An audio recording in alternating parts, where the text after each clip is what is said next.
Kali ini saya akan membahas materi MTCNA ya, atau Mikrotik Certificate Network Academy. Jadi buat kalian yang mau belajar Mikrotik secara gratis, saya di sini akan membahas seperti pengenalan perangkat Mikrotik ya secara ringkas. Lalu kedepannya kita akan belajar koneksikan Mikrotik untuk pertama kali, bagaimana caranya. Lalu kita akan melakukan riset ya, riset Mikrotik. Lalu kita troubleshooting jika ada kendala ya. Lalu kita akan melakukan backup and restore. Lalu juga mungkin akan export dan import ya. Lalu kita akan bahas firewall, wireless, routing, bridging, tunneling, dan manajemen jaringan lokal ya. Kurang lebih di MTCNA seperti ini yang akan saya bahas. Tapi untuk sekarang kita akan bahas yang pengenalannya dulu ya. Oke, jadi kita masuk ke materi pertama. Oke, jadi di sini MTCNA itu panjangan dari Mikrotik Certificate Network Asosiasi ya, atau akademi lah. Nah, pertama Mikrotik. Jadi apa itu Mikrotik sih? Mikrotik itu sebuah perusahaan ya yang bergerak di bidang software dan hardware, atau perangkat lunak dan perangkat keras seperti itu. Banyak ya. Kalau kalian mau lihat, kalian bisa lihat di situs resminya gitu ya.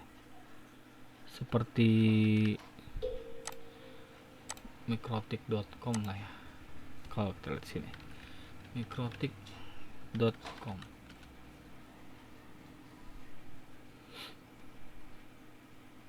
Nah, di sini ada hardware ya, ada software. Nah, di sini hardwarenya banyak ya. Ini website resminya Mikrotik. Nah, ini hardwarenya ya. Jadi banyak lah macam-macamnya ya. Ada wireless, ada switch, ada ethernet, ada IoT, ada router board ya.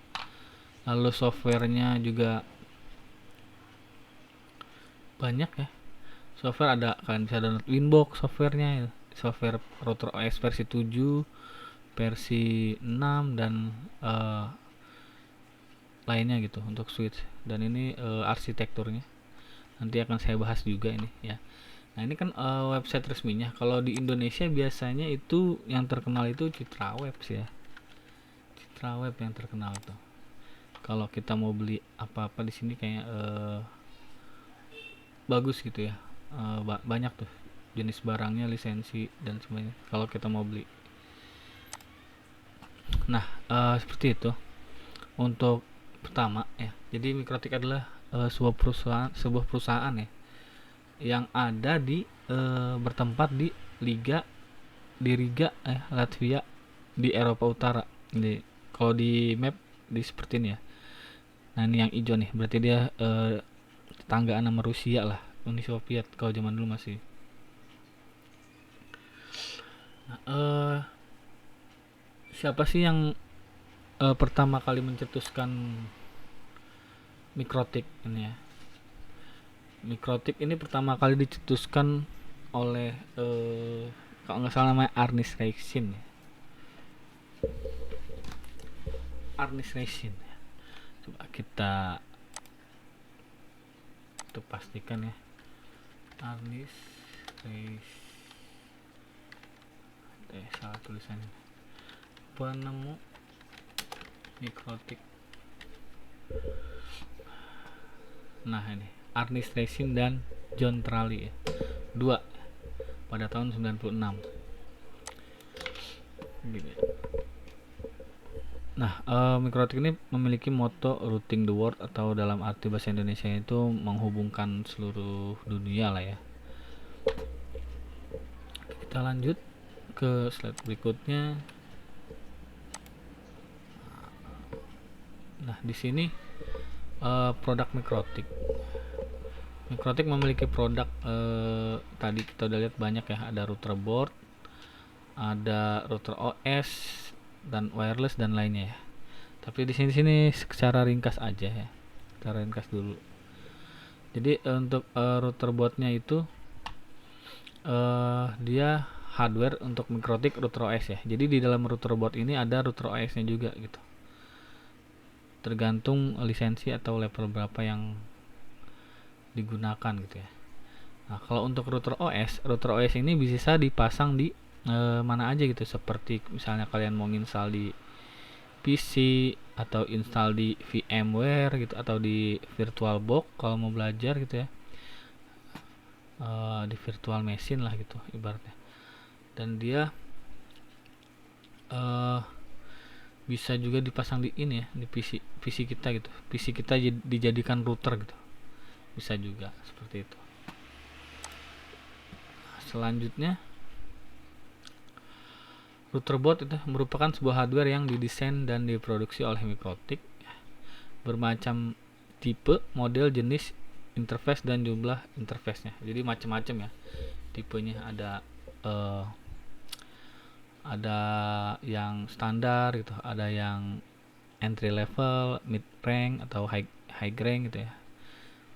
Banyak tuh. Ada seperti contohnya itu seperti router board 951 atau 750, atau ada yang CCR gitu ya, atau Cloud Core router ya.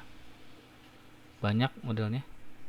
Lalu terdapat tipe arsitektur dari router board ya. Jadi router board itu memiliki arsitektur yang beda-beda ya. Ada yang MIPS-B, MIPS-LE atau PPC atau tile ya. Seperti tadi yang saya buka di sini di mana ya? Nah, di sini di Topper. Kalau misalnya kalian beli Mikrotik, kalian lihat arsitekturnya gitu. Ya. Karena nanti kalau misalnya kalian mau update router OS ke yang lebih tinggi, kalian harus menyesuaikan arsitekturnya gitu ya. Contoh di sini ada router board ya. Nah, contoh 941 coba kita.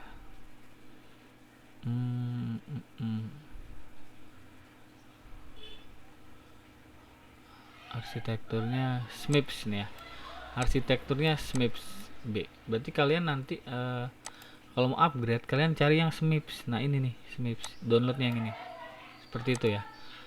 Contoh lain lagi, coba saya buka yang ini apa nih, hub AX ya. Dia arsitekturnya ARM ya. Jadi kalian harus kalau mau upgrade download yang arsitektur ARM gitu, disesuaikan ya. Kalau kalian misalnya punya di sekolah atau di rumah, misal contohnya yang umum nih ya, RB951 dia umum ya.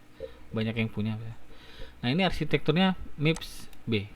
Berarti kalian harus download kalau mau upgrade yang MIPS B. Seperti itu ya, download. Untuk OS-nya kalau mau upgrade OS. Dilihat arsitekturnya. Kalau kalian beli Mikrotik gitu atau punya Mikrotik atau di sekolah atau tempat kerja gitu punya Mikrotik, kalian mau upgrade karena udah jadul ibaratnya, kalian bisa lihat arsitekturnya gitu ya.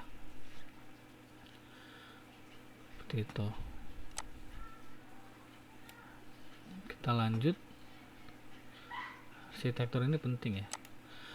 Oke, kita lanjut di sini arsitektur router board. Setiap arsitektur memiliki cara pemroses dan addressing yang berbeda ya. Contoh MIPS B, di sini ada tipenya ya.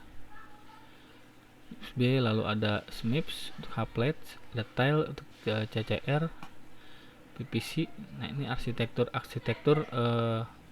router board ya aja. MIPS B, SMIPS, tile, PPC, ARM, X86, MIPS LE, MMIPS ya. 1 2 3 4 5 6 7 8 ya. 8 kalau di coba kalau di website resminya ada 1 2 3 4 5 6 7 8 ya, sama 8 ya.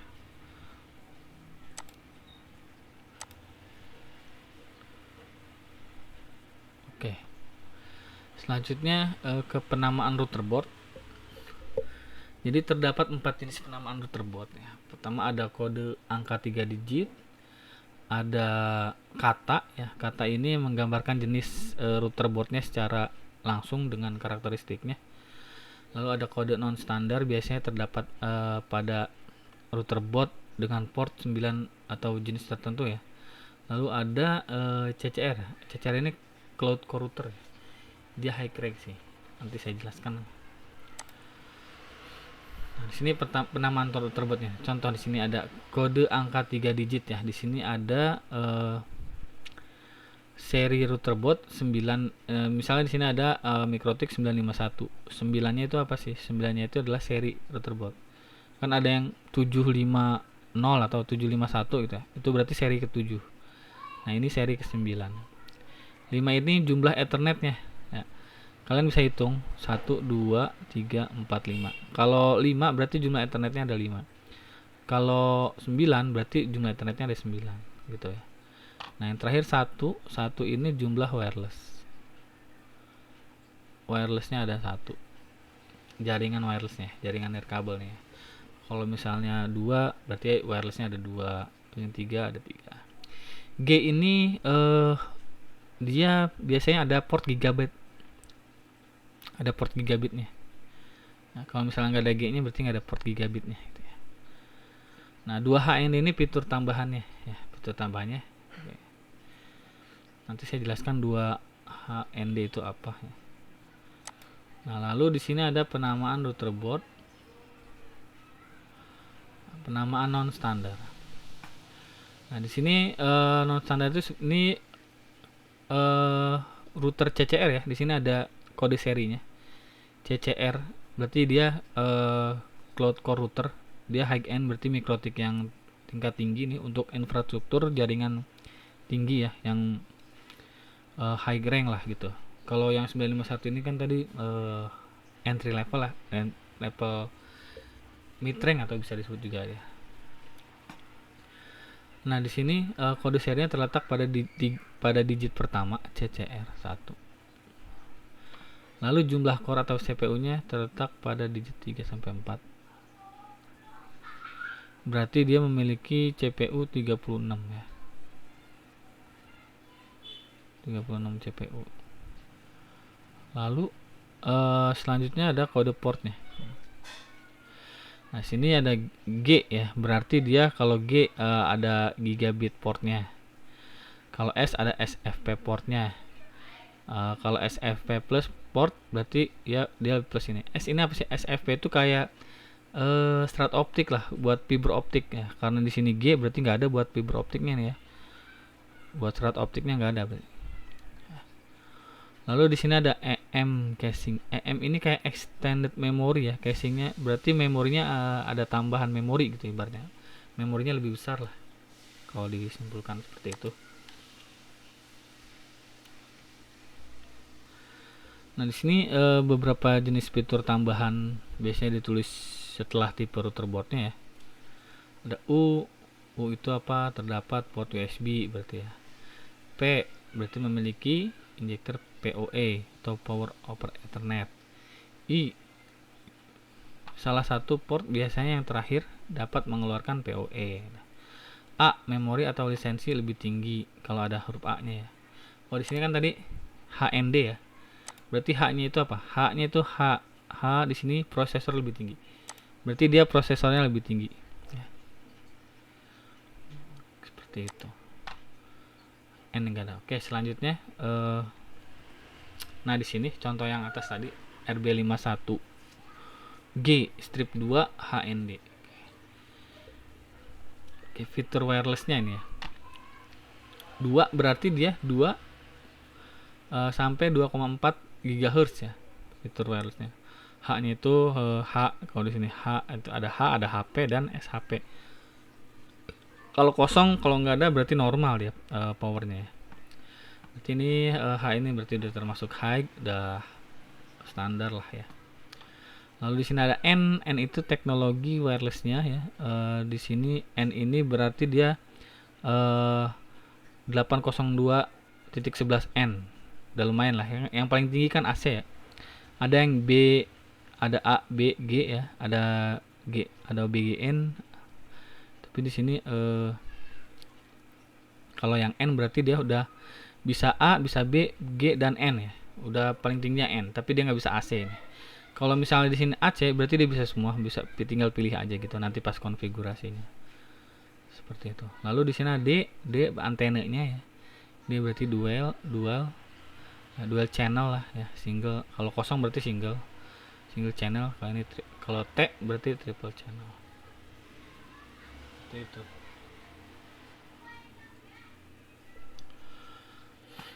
Oke, kita lanjut ya. Nah, di sini ada jenis casing ya. Jenis casing tadi kalau yang CCR kan di sini jenis casingnya EM ya. Nah, kalau di sini jenis casing itu banyak ya. Beberapa router board memiliki jenis casing khusus gitu. Contoh ada BU ya. Board unit hanya PCB saja, lalu RM rack mount, indoor biasanya diletakkan di meja, out casing berarti buat outdoor ya. SA casing yang dilengkapi antena sektoral. Kalian kalau butuh berarti cari yang SA ya. HG casing dilengkapi antena high gain ya. Kalau kalian butuh antena high gain berarti kalian cari yang HG. Tapi kalau kalian butuh yang memori tambahan berarti kalian yang EM. Contoh yang ini ya, EM external memory itu. Itu untuk memori tambahan gitu. Untuk yang high rank gitu. Kita lanjut. Selanjutnya di sini router OS ya. Operating system atau OS berbasis Linux. Jadi Mikrotik ini operasi sistemnya berbasis Linux ya. Lalu dia lebih dari sekedar fungsi router ya, bisa seperti nggak cuman bisa buat router doang berarti ya Mikrotik ya.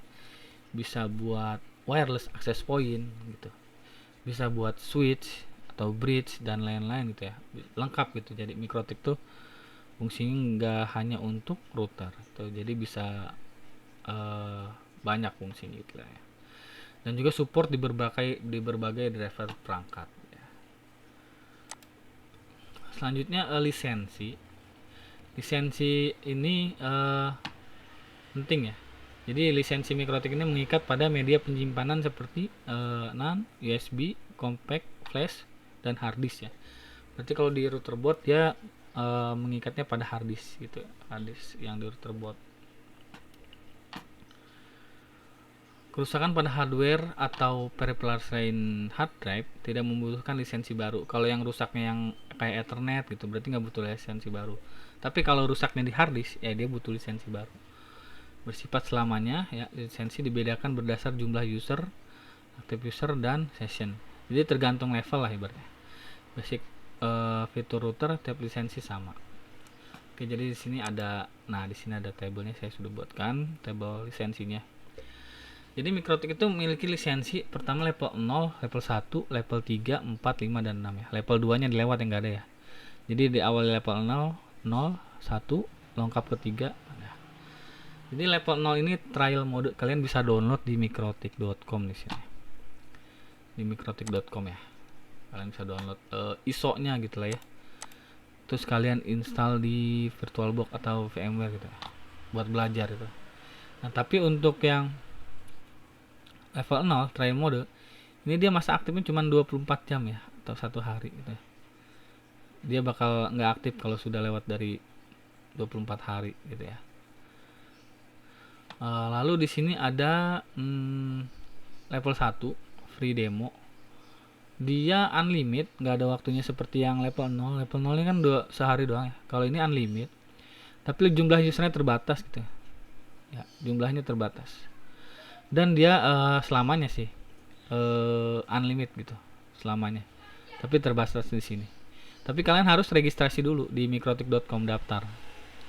Nanti saya buat tutorial khususnya untuk gimana cara daftar akun Mikrotik gitu ya. Lanjut ke level 3 USB CPE. CPE ini kayak customer to customer gitu lah ya. CPE ini level 3 ini dia kayak apa ya, nggak bisa wireless aja sih sebenarnya ya, nggak bisa buat jadiin access point aja sih. Dia paling bisa nerima sinyal access point gitu ya, kayak mode station aja gitu, diatur mode station dia bisa. Tapi kalau untuk menyebarkan sinyal jadikan access point dia nggak bisa nih level 3 nih, hanya untuk customer aja gitu ya, untuk basic dasarnya gitu. Intinya dia nggak bisa wireless lah gitu. Nah kalau yang level 4 dia ini bentar, level 3 dulu.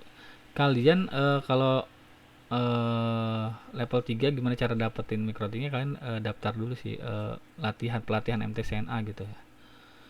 Latihan MTCNA kalian dapat mikrotiknya yang level 3. Biasanya dikasih gitu gratis ya. Nah, lanjut ke level 4. Level 4 ini ada harganya itu $45 ya. Dihitung aja tuh, dikalikan dengan kurs rupiah saat ini gitu ya. Nah, lalu dia bisa wireless access point juga bisa, wireless client bridge bisa ya. Yang ini. Nah, kalau yang level 3 kan dia cuman hanya station aja tuh ya. Tapi untuk menyebarkan jadi access point-nya nggak bisa dia. Kalau ini kan bisa semua gitu ya. Bedanya itu dengan level 3 ya. Dan untuk jumlah hotspotnya juga banyak ya dia. Jadi kalau mau yang beli mikrotik yang wireless, kalian bisa konfigurasi wireless gitu ya. Kalian beli yang level lisensinya level 4 gitu ya. Selanjutnya level 5. Level 5 harganya lebih tinggi tentu ya. Karena dia buat mid rank biasanya. Buat jaringan menengah ya. Yang jumlah usernya agak banyak gitu. Kalian beli yang level 5 seperti itu. Nah, kalau yang jaringan infrastrukturnya besar gitu, yang high rank, kalian beli yang level 6 lisensinya, seperti kayak yang core ini nih, CCR yang mana ya. Nah, ini dia lisensinya level 6 ya. Harganya itu kalau router boardnya bukan lisensi ya. Router boardnya itu ya sekitar 8 juta sampai 50 jutaan ya.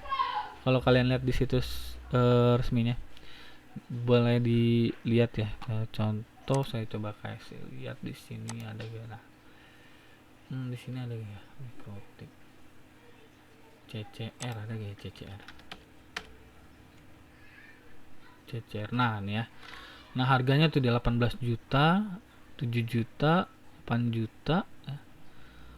Untuk tuh ada yang 45 juta ya. Jadi seperti itu ya. Untuk yang high rank, kalian kalau misalnya jaringannya besar gitu ya, jumlah usernya banyak gitu, unlimited ya, kalian beli yang level 6 ini. Seperti itu. Oke, terakhir lisensi dapat dibeli di web resmi Mikrotik ya. Jadi kalian harus memiliki akun Mikrotik dulu, daftar dulu gitu. Atau di distributor seperti yang tadi ya, seperti ini. Malah tadi. Nah, ini Citra Web atau Belajar Mikrotik, Excelbit dan lain-lain ya. Ketika peserta enroll dalam training resmi Mikrotik akan mendapat free lisensi. Nah, kalau kalian ikut pelatihan nih yang tadi saya bilang ya sebelumnya.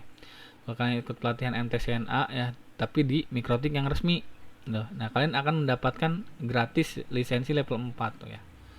Kan level 4 gratisnya tuh, lumayan. Software ketika menginstal router OS secara otomatis akan membuat software ID yang spesifik dengan storage-nya.